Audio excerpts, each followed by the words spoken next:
Can we call you Al, or maybe just Din? Or how about Laddie? Welcome to MsMojo, and today we're counting down our picks for the top 10 funniest Robin Williams moments we'll never forget. It was very freeing to do that knowing that right over there's the plaza and you're going, Ivana! For this list, we're looking at the most hilarious moments in TV, film, and pop culture from this comedy legend. Getting married for the third time, my best man Bobcat said it's like bringing a burn victim to a fireworks show. Number 10, acting lessons, The Birdcage. Williams and Nathan Lane, a comedy heavyweight in his own right, go together like birds of a feather in this uproarious farce. Don't use that tone to me. What tone? That sarcastic, contemptuous tone that means you know everything because you're a man and I know nothing because I'm a woman. You're not a woman. Oh, you bastard. Williams played Armand, a gay drag club proprietor whose son intends to marry into a far-right family. To avoid an uncomfortable confrontation, Armand teaches his lover Albert, played by Lane, to pass as a straight uncle. Alas, even the simplest gestures like spreading mustard on bread ends in drama. Get the goddamn pinky down. All right, make your fingers like iron, all right? Yeah, and stop trembling. Hold the knife boldly and with strength. I pierced the toes. Albert just can't seem to shake his pinky habit either. As outrageous as Lane is, Williams also finds just the right comedic balance of being frustrated yet supportive. Armand's lessons on manliness go a bit too far, however, when he picks a fight with a stranger who turns out to be twice his size. Hey, you take it easy, Pilgrim. He bumped into me. Tough gazungus. Why are you being such a prick? Why are you being such an asshole?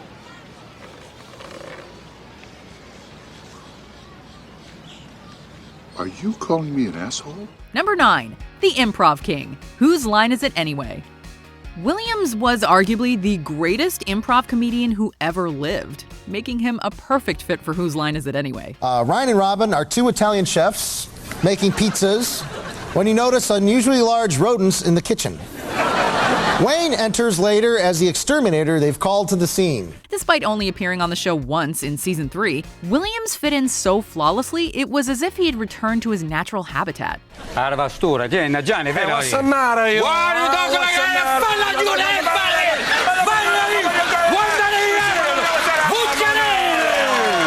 Williams delivered no shortage of on-the-spot one-liners, particularly during a Hollywood director bit in which he played an Italian chef.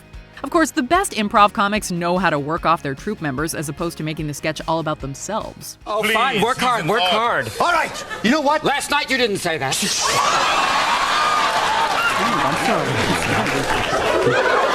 Williams shared instant chemistry with Colin Mockery, Ryan Stiles, and especially Wayne Brady. He may have been the most famous person on set, but Williams came off like just one of the guys.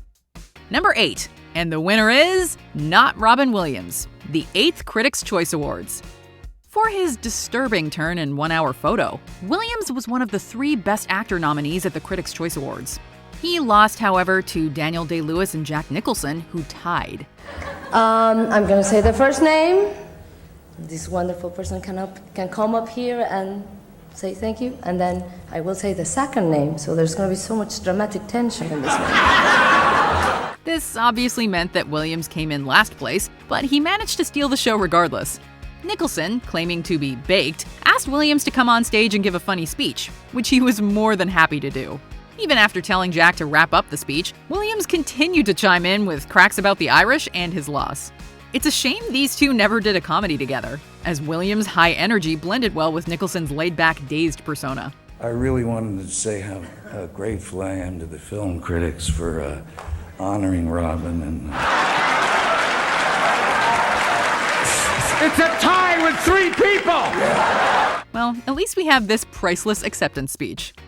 Number 7, she used to fart in her sleep, Good Will Hunting. While best known for his comedic chops, it was Williams' dramatic role as Dr. Sean Maguire that won him an Oscar. Why is trust the most important thing in making a breakthrough with a client?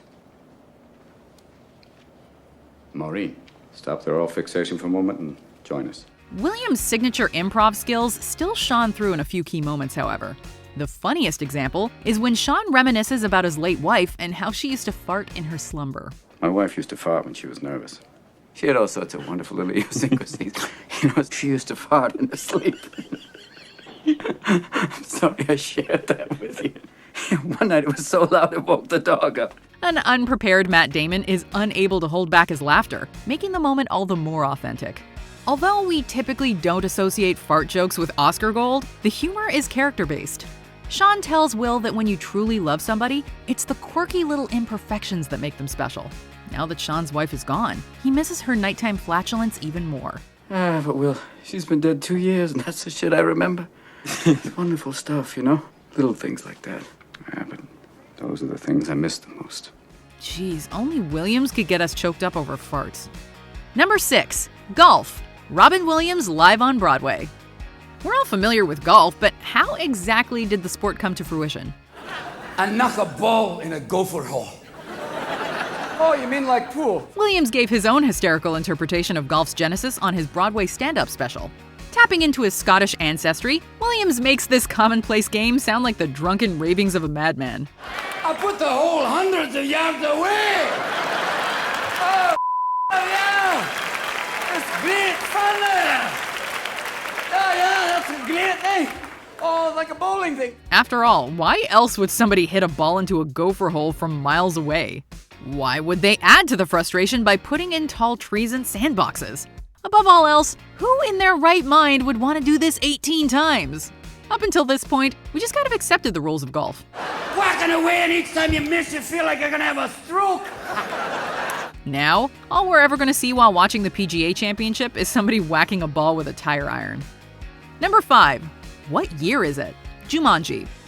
Williams frequently poked fun at his own hairiness, but Jumanji took this to the next level.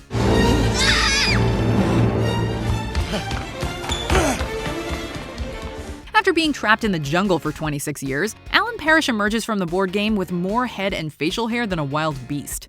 As silly as he looks in his Tarzan ensemble, the scene does let the drama sink in as Alan learns that he was presumed dead. Where's my mom and dad? We don't know. This house has been empty for years. Everyone thought you were dead. This is quickly balanced with some humor as Alan is almost run over by a police car. Alan's animal-like reflexes prevent an accident, but the officer inevitably has a few questions about the bearded guy on his car hood. It's nothing some carjacking monkeys can't solve, though, and it appears Alan's picked up on the primate language. Get out of there! Ah, ah, ah, ah! Monkeys! Number 4. Good Morning, Vietnam. Good Morning, Vietnam. By 1987, Williams had established himself as a stand-up and television legend, but he had yet to leave a major mark on the feature film front. Good morning, Vietnam! Hey, this is not a test. This is rock and roll. Williams officially made his claim to Hollywood royalty in Good Morning Vietnam as Adrian Cronauer kicks off his first radio broadcast. Although he's just sitting behind a microphone, Williams says every word with such manic energy that it practically melts the screen. It's 0600. What's the O stand for? Oh my God, it's early. Speaking of early, how about that Cro-Magnon Marty Drywitz? Thank you, Marty, for silky smooth sound. Make me sound like Peggy Lee. There's no time to breathe between jokes as he immediately jumps right into the next one. While the film differs significantly from Cronauer's real life, Williams' rapid-fire delivery made him a logical choice to play a disc jockey. All right. Hey, what is this demilitarized zone? What do they mean, police action? Sounds like a couple of cops in Brooklyn going, no, she looks pretty to me. Hey, whatever it is, I like it because it gets you on your toes better than a strong cup of cappuccino. Williams also brought his trademark ad-libbing to the table, coming up with broadcasts on the spot. Number 3. Saving face, Mrs. Doubtfire. What do you do when your ex-wife won't share custody of the kids? You dress up as a Scottish nanny, of course. Could you tell me your name? My name? I thought I gave it to you, dear. No. Oh. Doubtfire. Although the premise is far-fetched, Williams is actually quite convincing as an older woman, even when he's juggling personas. When a social worker drops in unexpectedly, Daniel must run back and forth between being himself and playing his much older sister. We often associate Williams with his one-liners, but watching him change in and out of drag demonstrates his capabilities as a physical comedian as well.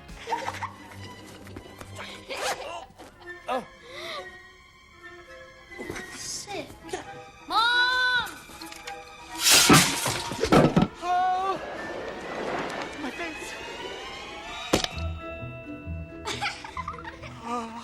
Just when it looks like the jig is up, a cake to the face saves Daniel's skin. Daniel isn't so lucky at a restaurant, though, where he loses Mrs. Doubtfire's face again. You all right there? Almost lost you.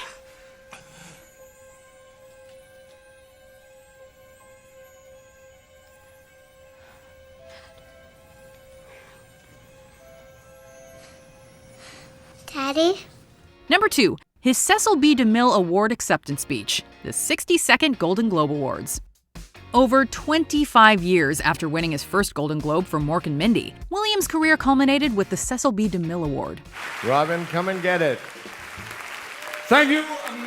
My English is not so good. Williams' humility was on full display, but this was also a natural platform for him to bring the funny. And did he ever? Since this award was given by the Hollywood Foreign Press Association, Williams couldn't resist breaking out an arsenal of accents. What a lovely Danish, Robbie. Try the Danish. So nice, the Danish is good for me. He also poked fun at the decor, most notably drawing parallels between the statuette's design and Janet Jackson's wardrobe malfunction. You know you're a comedy master when even Jim Carrey is cracking up at your jokes. It's fitting that he dedicated this award to his late friend Christopher Reeve, as Williams was the Superman of comedy as far as we're concerned. I know what you're gonna say in the comments. How can you rank a top 10 of Robin Williams moments? All his moments are the best. And I agree, it's bananas. So which Robin Williams moment are you most likely to be caught quoting? For me, it's almost definitely number 1, although I do love the birdcage. So let's memorialize our honorable mentions, and then we'll see what's at the top. And I'm so proud of you for winning this. The moment I turned and saw that she wasn't sitting there, and she's in the ladies' room.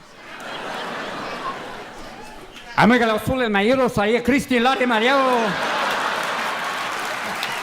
Ale, Galeón. Hello! Anybody in there? Little hatchling brothers, you must revolt against your oppressors. You have nothing to lose but your shells. What's the matter? Tim, I have a feeling my wife is sleeping with her gynecologist. How do you know? Well, you know, he's got access, you know. You lewd, crude, rude, bag of pre-chewed food, dude. That's right, Peter! You man! Stupid man! Rufio, if I'm a maggot burger, why don't you just eat me? You two-toned, zebra-headed, slime-coated, pimple-farming, paramecium brain, munching on your own mucus, suffering from Peter Pan envy. So now, Pound it in there. Get it in there. Get it in there. Okay, rub a dub. Rub a dub. Dear Diary, day 2, rubbing meat. 30 minutes 30 at minutes. room temperature. At room temperature, keep rubbing the meat for 30 minutes. Before we continue, be sure to subscribe to our channel and ring the bell to get notified about our latest videos. You have the option to be notified for occasional videos or all of them. If you're on your phone, make sure you go into your settings and switch on notifications. Number 1, the Genie of 1,000 Voices, Aladdin. Being the closest thing imaginable to a living cartoon character, Williams was born to lend his voice to animation, and the Genie was the role of a lifetime.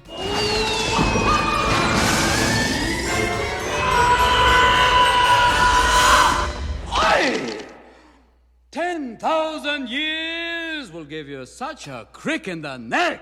Voice acting was never the same after Aladdin rubbed his lamp and released the Genie. Being cooped up for 10,000 years has apparently given Genie enough time to perfect his stand-up act, as he stretches both his comedy muscles and his literal muscles. Hello, Aladdin. Nice to have you on the show. Can we call you Al, or maybe just Din? Or how about Laddie? Sounds like, here, boy. Come on, Laddie. I must have hit my head harder than I thought. Do you smoke? Mind if I do? Oh, sorry, Cheetah. Hope I didn't singe the fur. Genie seamlessly transitions between impressions, referencing everyone from Arnold Schwarzenegger to Groucho Marx. This isn't even the tip of the iceberg, as Williams recorded a treasure trove of impressions and improvisations that couldn't be squeezed into one movie. Aladdin never had another friend like Genie, and there'll never again be a performer like Robin Williams. That's it. 3. 1, 2, 3. No substitutions, exchanges, a refund. Now I know I'm dreaming. Do you agree with our picks? Check out this other recent clip from MsMojo, and be sure to subscribe and ring the bell to be notified about our latest videos.